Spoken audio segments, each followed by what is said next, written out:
And we're back. Henry George A. Devotional, episode 76. Trombones in the Big Parade. Um, we continue in this chapter 3, considering private property and land from a historical standpoint. George writes, we just decided that private property and land is as artificial and baseless as that of the right divine of kings. Usually I see this written divine right of kings. The observation of travelers. Oh, I recently learned also that 100 used to mean 120, and that most English-speaking people counted by 20s. And that's like sort of why Abraham Lincoln said 7 years ago, because they were all about 20s, counting by 20s. Not related to Georgism.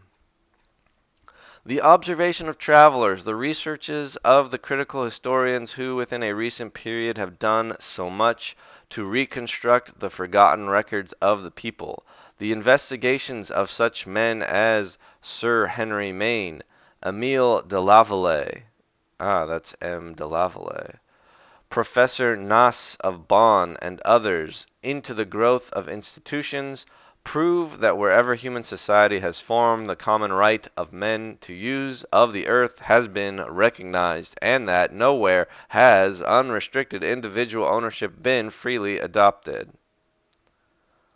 Alright, he's just saying that a bunch of these travelers and historians say that it's never nowhere unrestricted and freely adopted. Historically as ethically, private property and land is robbery. It nowhere springs from contract. It can nowhere be traced to perceptions of justice or expediency. Yeah, this is again George stressing how expediency is like a big deal to him, uh, which is interesting to me. I've never really focused that much on that. But he also says that the thing which is just is also expedient. I wonder if this is more akin to like how we use efficient these days. That might be it, but let's just keep going. It, again referring to private property and land, has everywhere had its birth in war and conquest, and in the selfish use which the cunning have made of superstition and law. Yes, war and conquest and rat bastard lawyers. Wherever we can trace the early history of society, whether in Asia, in Europe, in Africa, in America, or in Polynesia, land has been considered, this is in early history, as the necessary relations which human life has to it would lead to its consideration as common property, in which the rights of all who had admitted rights were equal.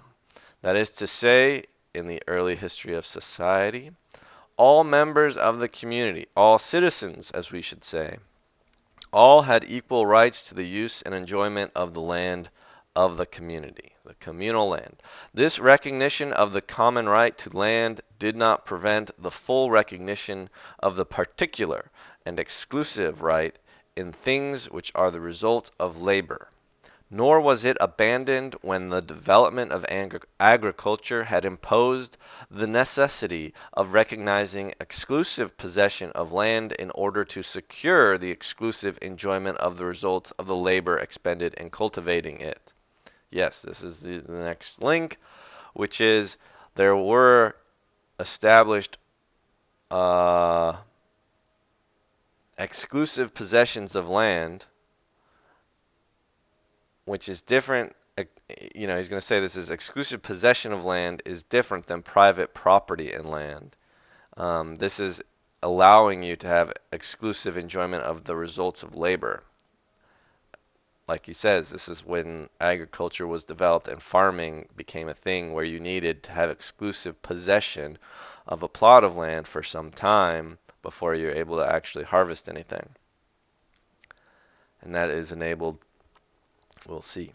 The division of land between the industrial units, whether families, joint families, or individuals, went only as far as was necessary for that purpose, pasture and forest lands being retained as common, and equality as to agricultural land being secured either by a periodical redivision as among the Teutonic races, or by the prohibition of alienation as in the law of Moses. I don't know, is that the year of Jubilee? It's Teutonic. That's just, oh, that's all the Germans. I don't know much about this periodical redivision among the Germans, the Teutons. Could look up at that later.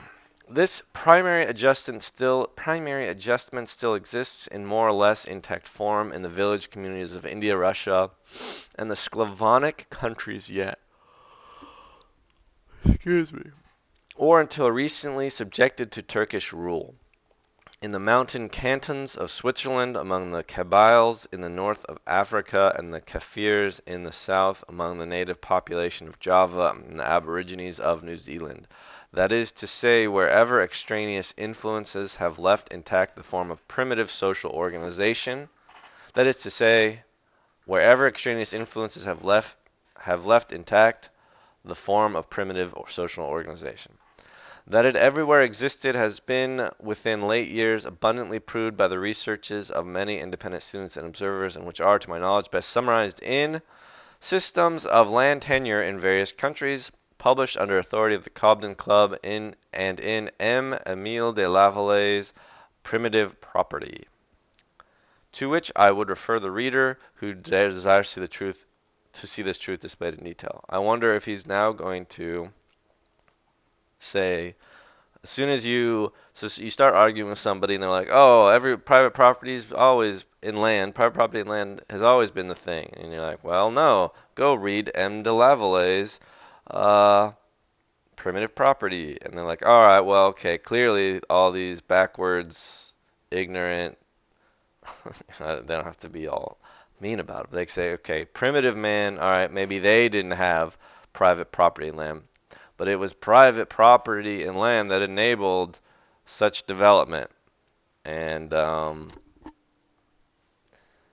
well, we'll see if he talks about that directly. It's clear that the private property land was established through conquest and through legal machinations. And I guess I would have previously, years ago, been of the opinion that, yeah,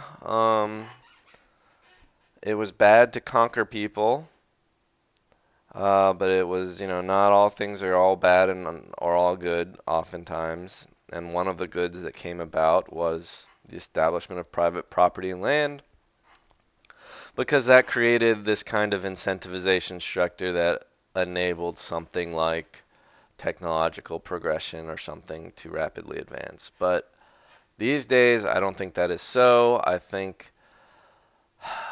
guess I want to say that I think the trajectory of technological progression is a little more exponential, I suppose. So it was like really, really hard to get the first couple inventions happening, and then as more happened, more and more could happen. But I don't know, it's all pretty hand wavy. In all primitive societies, says M. de Lavallee, as the result of an investigation which leaves no part of the world unexplored, in all primitive societies, the soil was the joint property of the tribes and was subject to periodical distribution among all the families, so that all might live by their labor as nature has ordained. The comfort of each was thus proportioned to his energy and intelligence. No one at any rate was destitute of the means of subsistence, and inequality increasing from generation to generation was provided against. If M. de Lavallee be right in this conclusion, and that he is right there can be no doubt, how, will it be asked, has the reduction of land to private ownership become so general? The causes which have operated to supplant the original idea of the equal right to the use of land by the idea of exclusive and unequal rights may, I think, be everywhere vaguely but certainly traced. All right, he thinks we can find out all the reasons. Let's see. They are everywhere the same, which have led to the denial of equal personal rights and to the establishment of privileged classes. These causes may be summarized as the concentration of power in the hands of chieftains and the military class, consequent on a state of warfare, which enabled them to monopolize common lands. The effect of conquest in reducing the conquered to a state of predial slavery. Is that like predatory? I don't know. Predial slavery. Oh, it just refers to land or farming. Predial slavery. And dividing their lands among the conquerors, and in disproportionate share to the chiefs. The differentiate, yeah.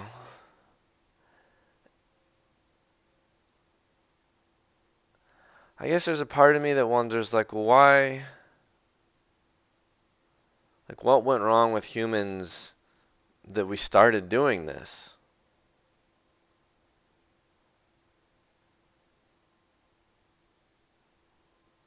I don't know. The differentiation and influence of a sacerdotal class. I knew that. I feel like I learned this word in high school as like a vocab word. I knew it was religious, a priesthood. I should have just, yeah. Sacraments, sacerdotal class. Wait, let's see if it's a hard C. It's a soft yeah, it's a soft C. Sacerdotal. Yes, a long O. Sacerdotal. And the differentiation and influence of a class of professional lawyers whose interests were served by the substitution of exclusive in place of common property in land. The influence of the lawyers has been very marked in Europe, both on the continent and in Great Britain, in destroying all vestiges of the ancient tenure and substituting the idea of the Roman law exclusive ownership. I mean, this is why, like, hey, if you're gonna cast aside lawyers that are using their common law, I mean, I don't know. I guess you could argue common law is not the work of lawyers. That was the idea of tradition and the common people establishing the rules, I guess. So you didn't even need the lawyers. You just had the common law, I suppose. I don't know. Not a law historian. Inequality once produced, always tending to greater inequality by the law of attraction.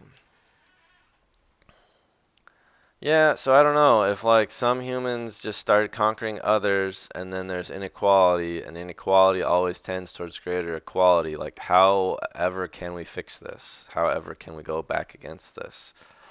Uh, are we just doomed? I don't know. And like I really don't know.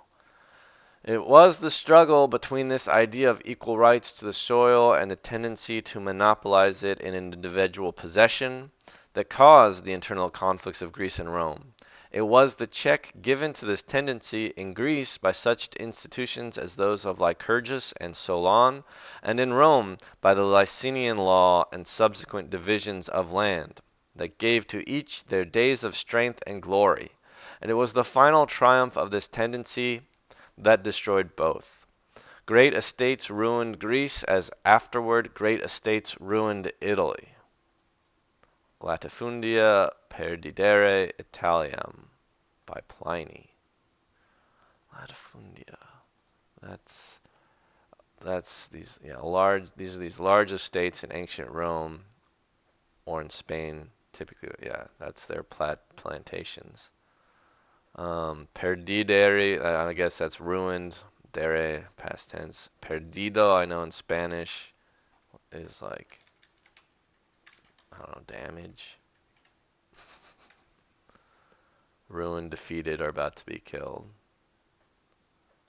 Um, Italiam, which is, I guess, Italia, Italy. And as the soil, in spite of the warnings of great legislators and statesmen, passed finally into the possession of a few, population declined. Ooh, what's happening? Art sank. The intellect became emasculate. to really rile up my viewers. Never mind. And the race in which humanity had attained its most splendid development became a byword and reproach among men. What became a byword and reproach among men?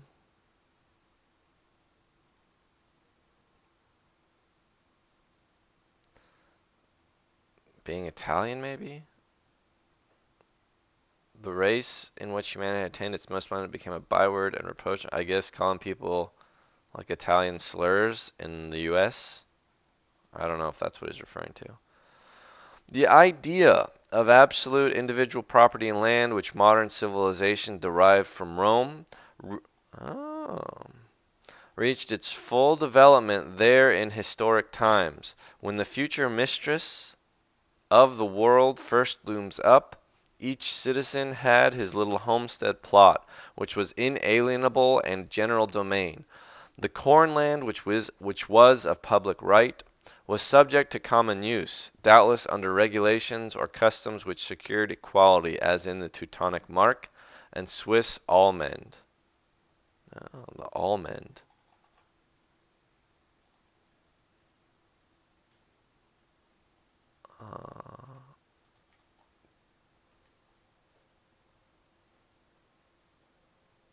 Yeah, translate it to English.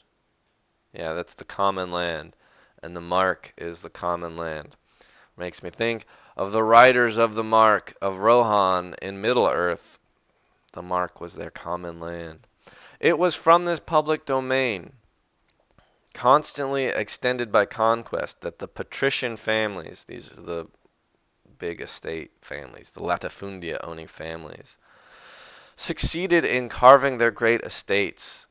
These great estates, by the power, and when I think of the Swiss and the Teutonic, I think of Captain Georg von Trapp, a military man who, by being a successful military man, was granted his giant estate in Vienna, in Austria, outside of Vienna.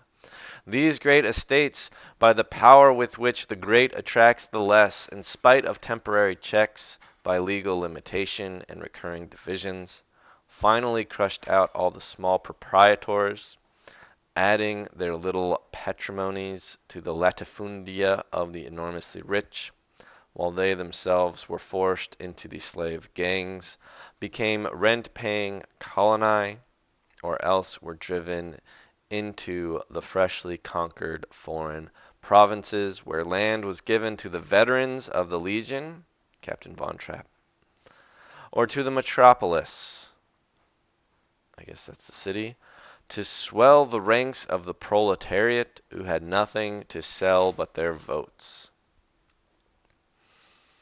Yeah. Caesarism,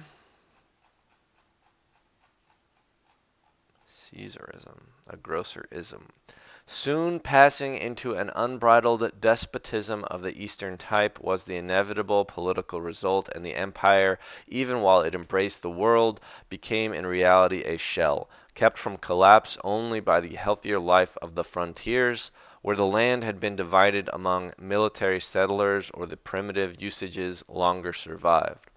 But the latifundia, which had devoured the strength of Italy, crept steadily outward, carving the surface of Sicily, Africa, Spain, and Gaul into great estates cultivated by slaves or tenants.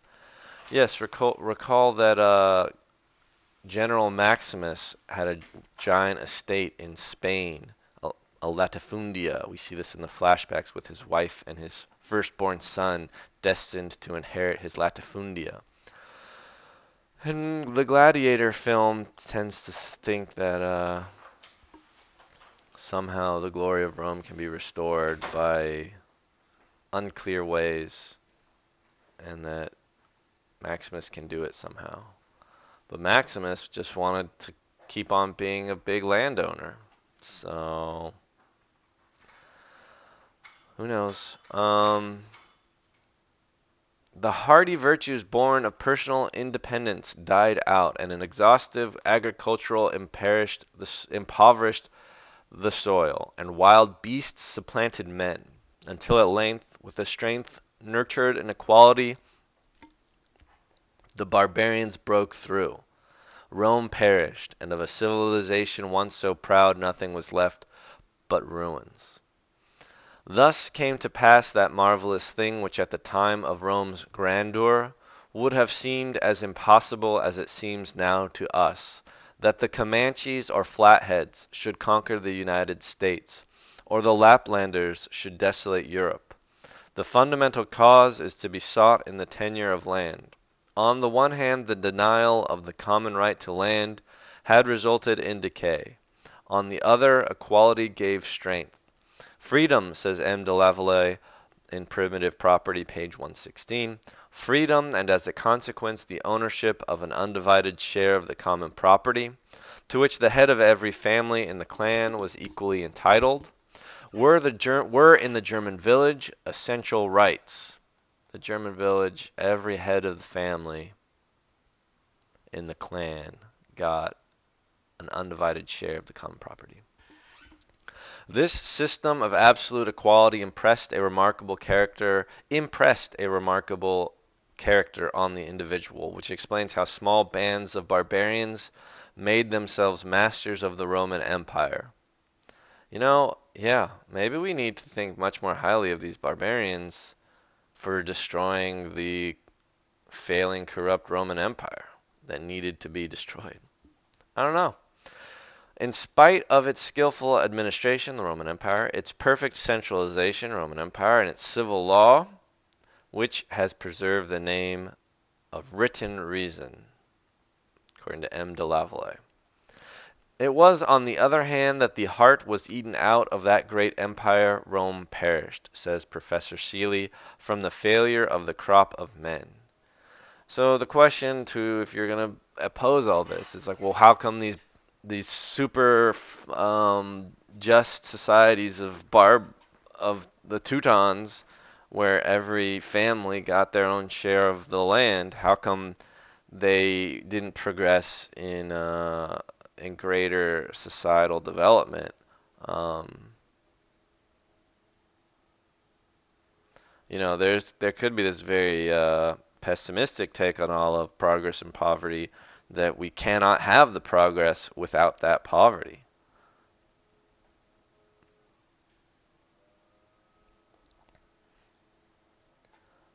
So,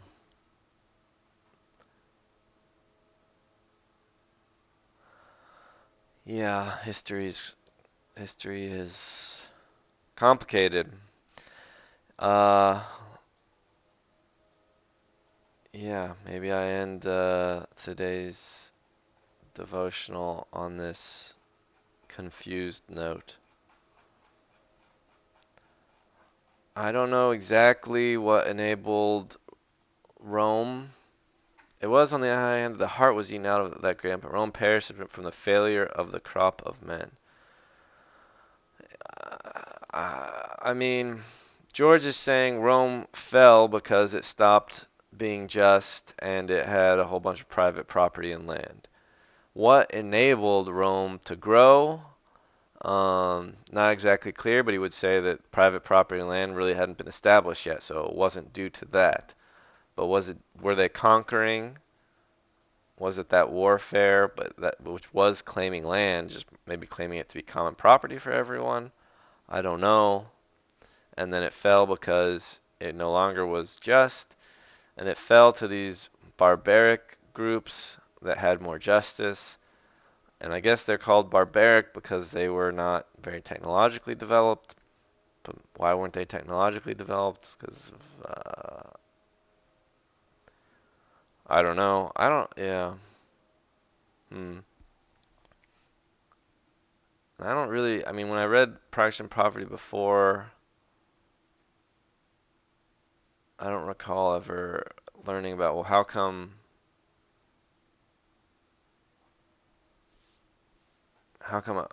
other barbaric, like, why did some societies develop and others didn't?